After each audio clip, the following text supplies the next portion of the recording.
Hi folks, this is Peter Boyk from #GoRight. I was able to get a quick interview with Senator Scott Jensen, who will be messaging back in just a moment to be added on to this podcast. He's a very busy man. He's a senator, and he's got a few moments to talk. If you've noticed, he is an individual who had questioned what had gone on with the COVID-19 death certificates, and because of his questioning, they are actually trying to pull his license.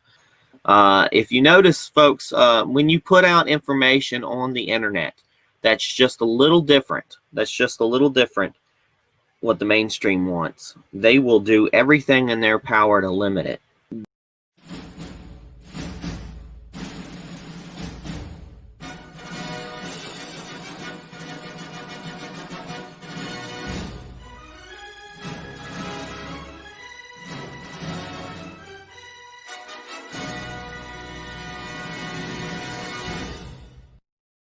Well, I'm going to pull up this one information beforehand while I'm waiting for him to come in.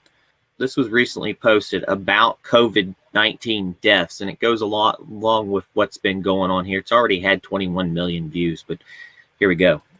Earlier this week, the state reported the death of a teenager in Cook County. Are you familiar with this case? If so, is this the state's first teenage death? And can you tell us if the teenager in question had underlying conditions? Okay, we're going to get a definition now of how you can determine whether or not someone died with COVID. Very simple. I don't have that information at my disposal at this time. I know we have had people of all age groups die. I just want to be clear in terms of the definition of people die. Okay, here comes the definition of death by COVID. Of COVID. So the case definition is very simplistic. It means at the time of death, it was a COVID positive diagnosis. That means no matter how you die, as long as you were positive for COVID when you died, you are a COVID death. Even if you got in a car wreck or you fell off a cliff, for whatever reason that you died, as long as you had COVID, it's counted as a COVID death. Listen. So that means that if you were in hospice and had already been given, a few weeks to live, and then you also were found to have COVID, that would be counted as a COVID death. There it was. Okay. She's going to make it more simple for us. Means that if technically, even if you died of a clear alternate cause, but you had COVID at the same time, it's still listed as a COVID death. So technically, even if you died of an alternate cause, if you had COVID when you died, it's called a COVID death. You wonder why the numbers are messed up. All right, folks, it looks like we got Senator Jensen in now. Let me bring him in here. Hi, how's it going? Can you hear me? I can. Thank you, Peter. All right. Sorry about the delay. I wanted to make sure we had everything in here set up for you. No problem. We're just going into the Senate caucus now, and then we've got the Senate chamber meeting at noon. So that's an hour away, and I've got to get into caucus. But I'd love to spend a few minutes with you, Peter, so that you can ask me some questions. But I apologize, I won't be able to spend as much time as I would have liked.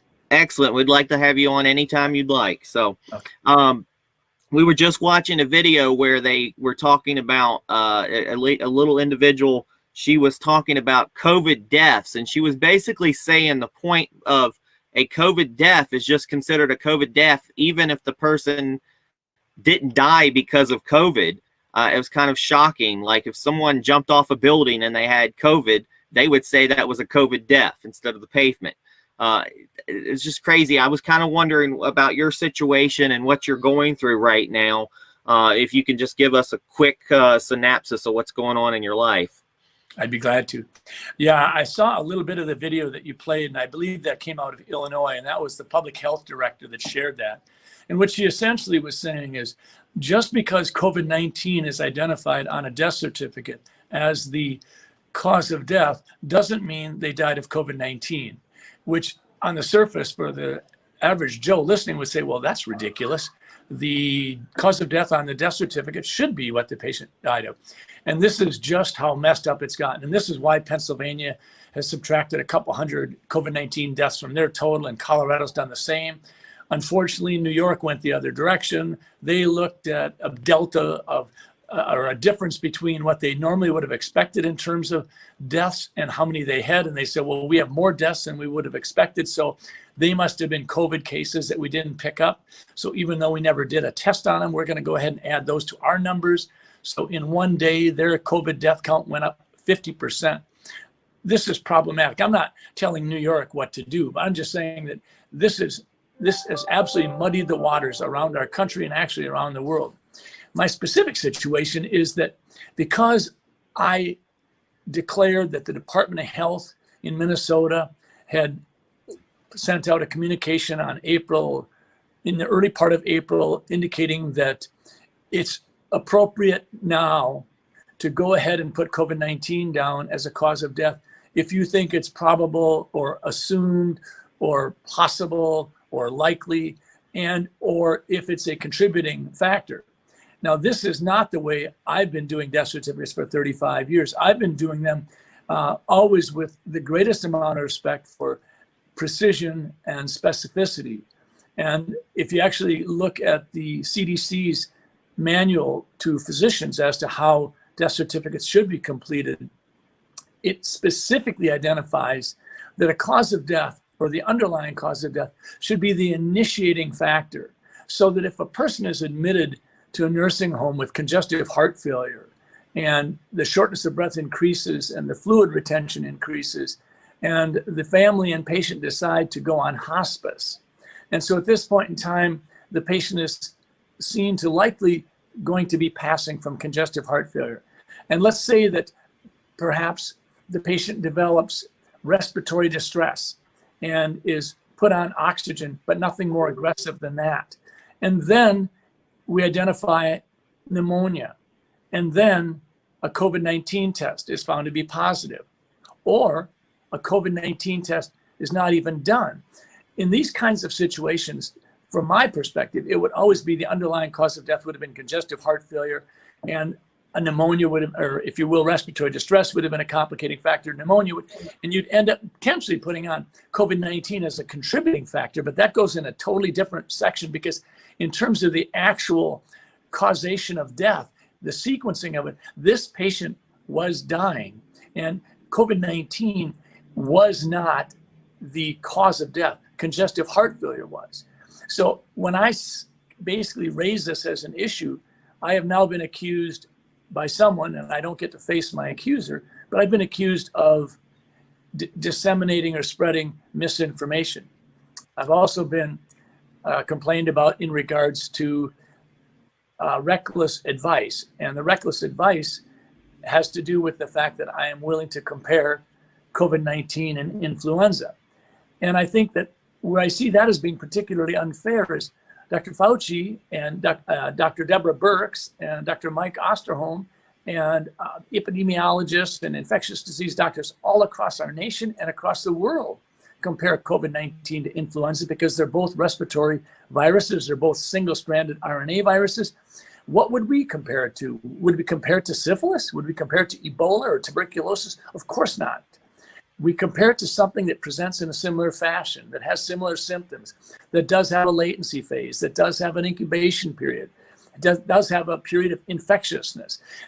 It makes all the sense in the world to compare COVID-19 and influenza, but it doesn't make sense to equate the two because the two are not the same. They're different. And for these reasons, I've been accused, and now my medical license is being investigated by the Board of Medical Practice because of misinformation and reckless advice. Yeah, that's just seems like what's been going on. I mean, it's the 1984 kind of thing we've been all talking about. You know, it's mind speak. They erase what you did. Early on, I did a YouTube thing about COVID-19 and the vaccines, and what did they do? They took it off, and I'm like, I don't know. I was just talking about studies. People bury the stories all the time. These different agencies come up with different ideas. This is, I mean, now wearing masks, not wearing masks has become the eggs are good for you or they're bad for you by doctors every day. I mean, whatever happened to getting a second opinion with a doctor? Obviously, you're a second opinion. And it just seems like if you don't go with the mainstream view, then what they're trying to do is take you down. Obviously, you're a supporter of the right, and I'm sure you go right like everybody else. It should be, and you have a different opinion. It's not crazy. It's you've got many years behind it, and what they're trying to do is, like a statue, when they knock statues down, they're trying to erase you. They're trying to discredit you, and I'm pretty sure that you are not someone who should be discredited, and somebody we have to listen to. And I think, Peter, one of the things that's really disconcerting is the intense disagreement between the right and the left. And so many people has become so out of hand that what's basically happened in my situation is these are not patients of mine complaining about me. There's no patient care issues. The issue is public comments, and it does appear to be politically motivated. And what's really happening, and this is what I think is so dangerous, is it's really not about me and my medical license. It's really about millions and millions of Americans and any licensure they may hold, whether they're a hairstylist with a license, whether they're a teacher or a nurse, whether they're an insurance agent, whether they're an attorney. What we're seeing is we're seeing regulatory boards and licensing agencies weaponized by frustrated activists who said, well, we can't get Jensen to shut up, and he's not running for re-election, and somehow we want to muzzle him. So what we're going to do is we're going to call his professionalism into question, and maybe we can distract him. And I think they just picked on the wrong guy, because I'm a pit bull, and I'm not going quietly into the night. That's why I put that video out there publicly, because this conversation shouldn't be a secret. This conversation is all about America and what we stand for and who we are. And so I said, I'm going transparent with this. I don't want this to be some cloak and dagger secrecy back and forth between me and the Board of Medical Practice.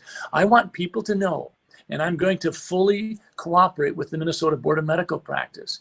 But I think every American needs to be engaged. And what I've been flabbergasted by, Peter, is that the video has been seen 10 million times.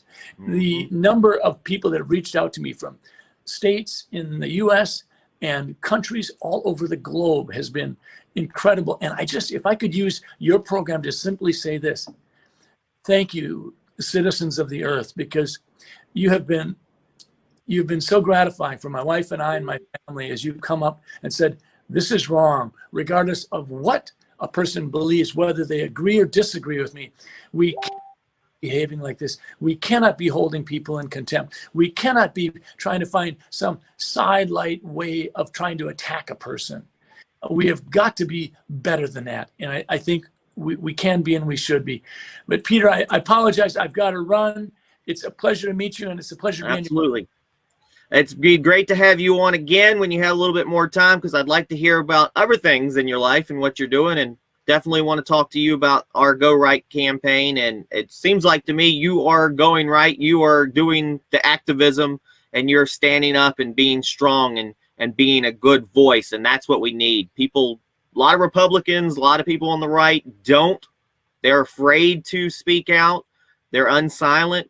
And it's glad that, they're silent, and it's glad that you are unsilent and being a big voice. So I thank you very much, Senator, for your time. And you have a wonderful day today. It's a great week, as every day. We'll see what's going on this week. Thank you, Peter. All right. God bless. Thank you. All right, folks. That was Senator Scott Jensen. And really cool interview. Great to have a senator to interview today, and we'll be bringing you a lot more news every single day, and hopefully more senators, more Congress people. This is about going right and getting voices out there. Now let's see if my voice is squashed by Twitter or Facebook for putting out and daring to put out a video like this. So thank you for tuning in with Go Right, and peace, everybody.